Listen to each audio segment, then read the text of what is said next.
So I've unofficially dubbed 2025 my dark academia year. I kind of have some specific ways I'm doing this.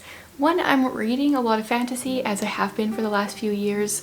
For some reason that kind of goes along with dark academia for me. And the other thing I'm doing is reading a ton of classics. And today I wanted to talk about some ways, tips, tricks for getting more classics into your reading, into your everyday reading, as well as tips on how to understand classics, because some of them are very, very difficult to understand. So I think it's like 11-ish tips with some sub tips in there. Honestly, I have no idea how many tips it is, but we are going to get into it because I think there are some definite benefits to reading classics. Even if you don't enjoy it as much as you enjoy reading other books, it might not be for enjoyment's sake that you're reading them, but I think I mentioned in my, was it 40 classics you should read before you die? I don't even remember how many it was. I mentioned that sometimes it's just nice to know what's in a classic because it's referenced so much in society and in everyday life.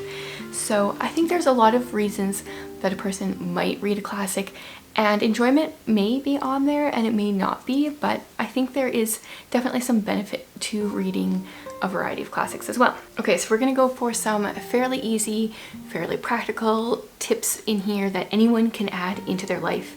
And my first tip is to just aim for a few minutes a day.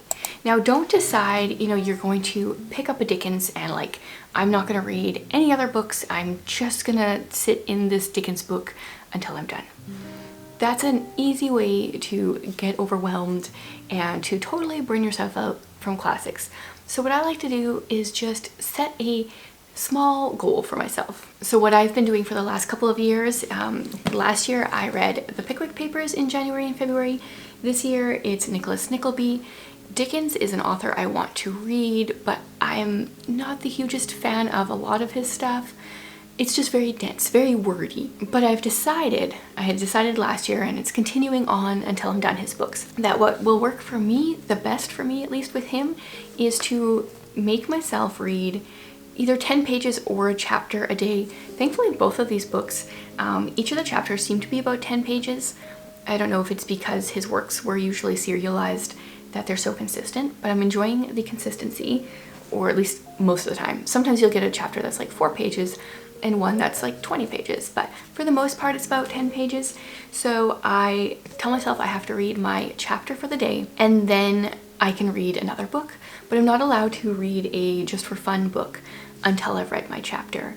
That has really helped motivate me, and I started this book at the beginning of the month. It was the first start of the year, and I'm already almost halfway, definitely somewhere between a third and a halfway, and it's only been 16 days of reading this thus far, so I feel like it's working really well.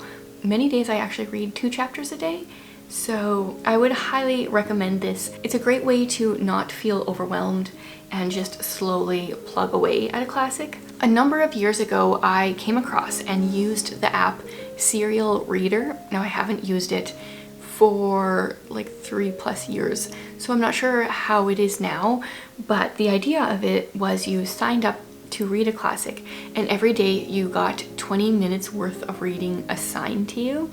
So it was this whole idea of just having a little bit of reading to do, not getting overwhelmed.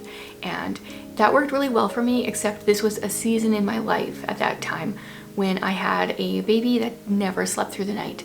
So I would often try to read it like in the middle of the night while I was up with her. Some nights that worked okay, some nights I didn't retain anything of what I read. And now that I've kind of been able to just do this general idea myself, I like it better. I often personally prefer classics to be in physical format instead of digitally, but the Serial Reader app might work for you. Another tip I have, this is actually, I originally heard about it in the homeschool world, and I think it's got a term like peg it, maybe? I don't even remember what the term is. The idea is that you do something that you don't really want to do or that you forget to do while doing something else. You like attach your reading in this instance with something that you do on a regular basis. So one thing that I often do is I will read a classic while I'm brushing my teeth. So that's 2 minutes in the morning, 2 minutes in the evening when I have time to just hold a book and read it. Also works really well if you're doing ebooks because it's a little easier to hold a tablet or some kind of e-reader than a physical book. But that gives you 4 minutes of extra reading each day that maybe you didn't have before. You could also do this multiple times a day with multiple different things. And one thing you can do is leave your book in that area. So if I only read my book while I was brushing my teeth, I could leave it somewhere by my toothbrush so that it's already there. I'm not going to forget it. Other times throughout the day, think about when you have space. So maybe when you're waiting for your tea to steep or the kettle to boil, or if you have a lot of wait times, if you're out and about, leave one in your purse and pull it out when you're waiting. I really like the idea of having a purse classic. If I spent more time outside of the house, I would definitely do that. Just kind of tuck one of those little classics in my bag and always have it there to read. I think that would be a really easy way to get through classics kind of on a regular basis. If you're having troubles understanding classics, which is completely fair, there's a lot of different reasons that some of them are difficult to understand. A tip that I heard a long time ago is kind of work your way back. So I don't know, maybe start by reading a book that was written 50 years ago, and then your next one, you know, go another 50 years, and then, you know, keep going back. So you slowly are gradually getting used to the language change, because it's crazy how much language has changed over the years. Even while I'm reading Nicholas Nickleby, I don't remember exactly when this one was published. Is it going to tell me anywhere very easily? Probably not. Well, I'll put it up. It wasn't like that long ago, and there's a number of words in here that are like, oh, they spelt that differently then.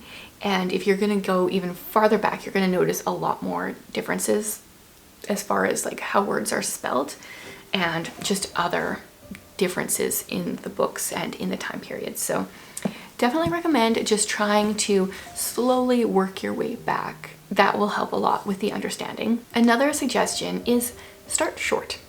It can feel really good to start with a short classic and like check a box really easily. I did a video a few years ago sharing classics, great classics for beginners, and these ones are not all short classics. There is a number of short ones on there, but they're ones that I felt like were easier for beginners for a variety of different reasons. But a couple short classics I would like to recommend. One I just read at the beginning of this month is Lady Susan by Jane Austen. So this book has Northanger Abbey, Lady Susan, the Watsons, and Sanditon. I believe Lady Susan was somewhere between 60 and 80 pages. Super short. It's a story about Lady Susan, who is the most wonderfully unlikable character I've ever read about. Like in my review, which I never write, but I had to, I said she was, never have I had a more fun time hating a character. So if you go into it with that knowledge, I think that would help. But it's only 60 pages and you've checked off a Jane Austen, and a Jane Austen that a lot of people haven't even read because it's not one of her like main works. So I definitely recommend that one if you need a short classic. Another idea would be The Hound of Baskervilles if you want to go with a Sir Arthur Conan Doyle that has Sherlock in it, but is not one of his short stories. Now, personally, I love the short stories the best, but if you really want to like check off a book, this one is coming in under 200 pages, and you get some Sherlock in there, and it is a very popular story of his, so that's another idea. Another one that is not talked about very much, it's not super old. Actually, I feel like, it was 1912. Okay, yes, this is one of those books that feels newer than it is. It's over 100 years old, but it kind of, to me, felt like it was written in the 40s or 50s, like 1940s, 1950s. It just had an easy to read style, and that is Daddy Long Legs, another short book. This edition is it's 180 pages, but it's also like super short. And it has pictures throughout because we follow a girl who goes to college and gets her college paid for by this guy she does not know, but she calls him Daddy Longlegs, and she has to write him letters. And so these are her letters with her illustrations. Hilarious, super easy classic to check off because it's such a quick and easy read. So there's 3 quick classics for you that I would recommend. There is a ton more you could read. Speaking of Charles Dickens, A Christmas Carol is a really short one of his, the only short one of his really, and it's one that people often know the story, so it's easier to read. But I won't go into like all the short classics. That could be a whole nother video. If you guys are interested in short classics that I would recommend, let me know. Let's go on to the next tip, and that is to make a character list. Depending on your book, depending on your author, depending where they're from, sometimes a character list is very helpful. I have yet, to my knowledge, to ever finish a Russian classic. I've started Anna Karenina multiple times, but I feel like the Russians are really bad for this, giving people the same person multiple names. And so having a list and having all the names and nicknames and ways they're referred to would be very helpful. It's definitely something I'm going to do the next time I try, and the next time I try, I'm actually going to finish it. Another time the character list can be very helpful is if you are reading someone, let's say like Jane Austen, who has multiple characters with the same name. Which one is it? Is it Persuasion?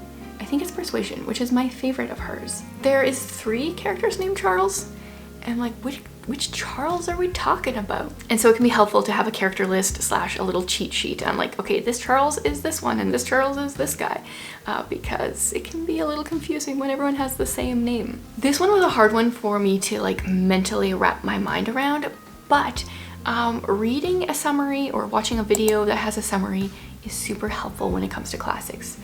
This one took me a long time to come around to because in my teen years, when I was like a voracious reader, I really loved mystery and suspense books, and for those books the idea is all about the ending, like the surprise of the ending. And so I never wanted to read a summary of a classic because I didn't want to ruin the ending. And I had to come to the realization that that's not what classics are there for. Unless you're reading one in like the mystery genre, or you know, there's a few where the ending is like, oh wow. But a lot of them, reading a summary, getting a background of what's going on can be very helpful. Actually, that happened. I need to read a summary of the chapter that I just read in Nicholas Nickleby today, because there's something that they're talking about and I'm like, I don't understand what you're trying to say here. Like, whatever it was that made sense then is not making sense to me right now. And so even just a chapter summary can be helpful.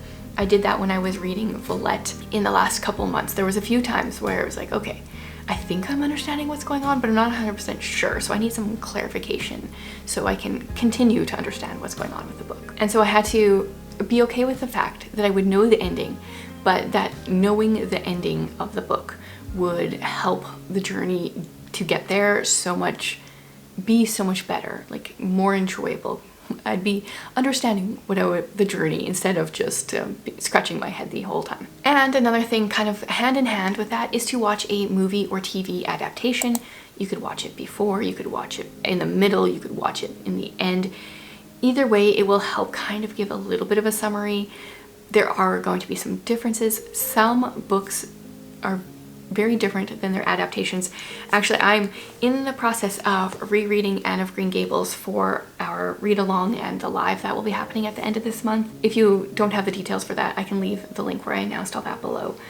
But one of the things that I'm realizing as I'm rereading this, after just rewatching the Megan Follows adaptation in the fall, is I'm realizing how well that movie, and I'm assuming, well, at least that first one, sticks to the book. Like there's full paragraphs that are completely taken from here, and I love that, and I'm totally envisioning the movie while I'm reading this. Watching an adaptation can be very helpful, help get that visual and kind of just cement those ideas in, give a bit of a summary in a little bit more of an enjoyable way. And it can be also interesting to kind of compare and contrast how some of the adaptations, you know, differ or stay the same as the books as well. Another thing you can do is research the time period and the customs.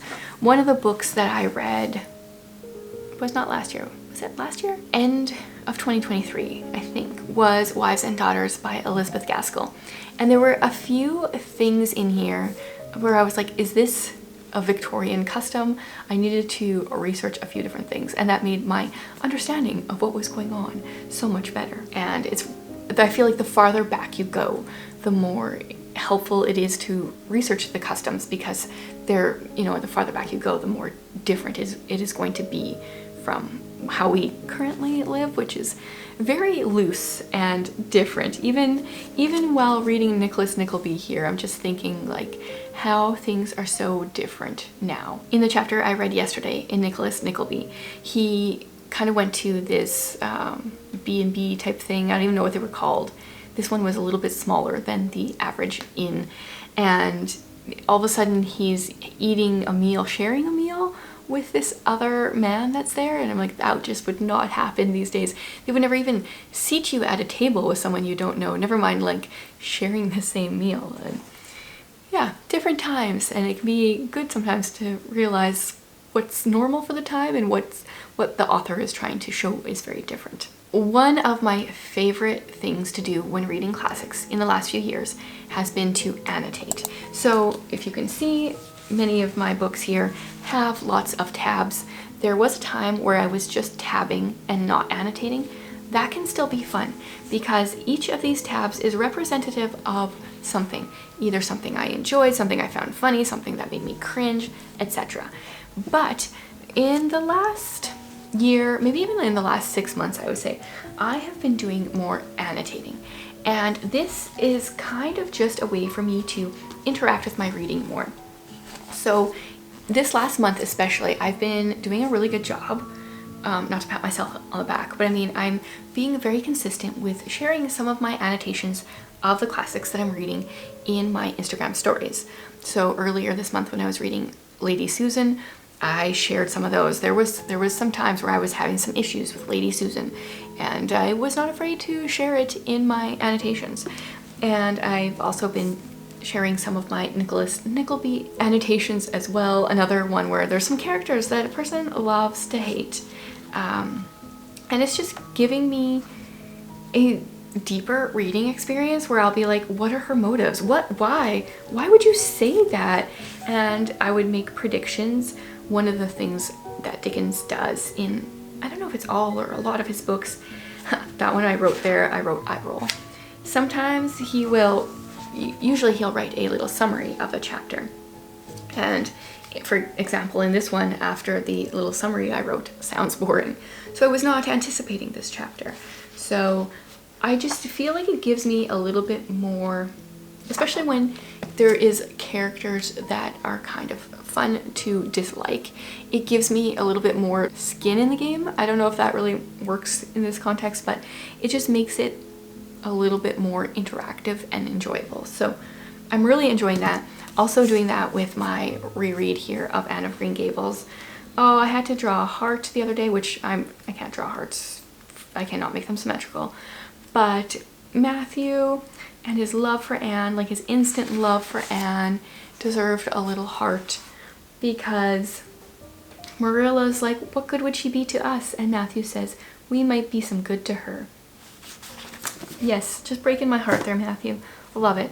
So highly recommend annotating books. I do have an old video where I talked about how I tab and annotate. At that time, I was not really annotating. So I do have a plan to share an updated video, sharing more of my annotations, giving you guys a good look at my annotations. So if you want a more in-depth look in the future, it will be coming. In regards to annotating, sometimes I will just write like my thoughts, my predictions, etc. Sometimes I will write definitions, especially the farther back we go. There's some words where I'm like, I do not know what that word means and I need to look it up. So I'll write the definition in here. Or there are different like themes that are coming up that I like to take note of. I'm not going over the top or like really in depth. This is for my personal enjoyment and education. I'm not reporting to a professor, so I'm not, super analyzing things, but it is fun to find the different themes throughout reading when it's your choice. at least for me, my rebel personality. This next tip will not be for everyone because I don't feel like it's really a tip for me, but I feel like it needs to be on here because a lot of people would benefit from it. And that is to listen to your classics on audio. Audio can be really good, especially if you are reading something older that has some older language that can be harder to read. It can be easier to hear it. You can be doing something more interesting while you're reading instead of sitting there banging your head over what feels like a boring classic. There are lots of benefits to audiobooks. I just personally don't really like them. I go through spurts where I will listen to a few books on audio and then just like months where I don't. So it's not really a tip for me, but it might be a great one for you. And a lot of classics can be found free once it's been over 100 years since they've been published. They're in the public domain. So there's a whole website called LibriVox where they get volunteers to read books. Some of them are better than others for sure. Some of them, the narrators change for different chapters, which can be good and can be annoying. But there are lots of free classics that are on audio if you're looking for that. And my last tip for reading through more classics is to always have one on the go. So I have tried this for the last number of years. Sometimes I'm better at it than others, especially like I'm really good at it when I'm doing my Dickens. Like this is my, gotta read it kind of thing. But for some other classics, sometimes I start it and then avoid it for a little while before picking it up again. But always having a classic on the go, and then maybe sometimes putting that parameter on yourself, like I can only read other books once I've read, 5, 10 pages, whatever it may be, means that every year you will read through multiple classics. And because classics are kind of meant to be marinated, especially like Dickens, I said earlier, he wrote serially, I don't even know if that's really a word, but he serialized his books.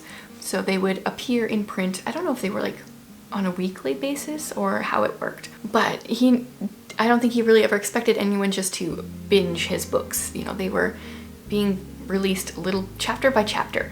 So I think reading it that way can be really good as well. And one more tip I just thought of, how did I not write this down? Last tip officially, I think, is to buddy read. Now that is what got me going last year with the Pickwick Papers. Tiffany and Penny were doing a buddy read of the book. I tagged along, got myself invited, and it was that accountability of every day we were checking in, sharing our thoughts on the chapter, what we enjoyed, what we didn't, and that made such a difference for me. And normally as a rebel, I can be really terrible at buddy reads. I've said this before. Like, I'm the kind of person that either drags my feet and reads it all on the last day, or I will finish the entire book like 2 weeks before I'm supposed to. But I think with classics, it's nice to go slow. It's nice to have someone to talk to and to try to interpret some things. It really helped me last year because I was kind of annoyed by the Pickwick Papers. I was just like, these people are so dumb and struggling. But Tiffany and Penny were much better at seeing the humor in the chapters than I was.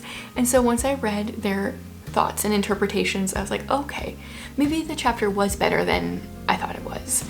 And that was very helpful instead of just hating my entire time reading through the book. So now I officially have no idea how many tips that was, but I'm hoping this will help you guys to get to read more classics if you want to. I'm hoping it helps me get to more classics because I really do have a desire to read more in depth, take time, study the pages a little bit better, do lots of annotating. And these are the tips I'm mostly using, minus the audiobook one. Maybe I will listen to one on audio yet, but hopefully they help us all. If you guys have other additional tips for reading classics, please leave them in the comments. They'll help me, they'll help other people. The community here is amazing, so thank you in advance and happy reading.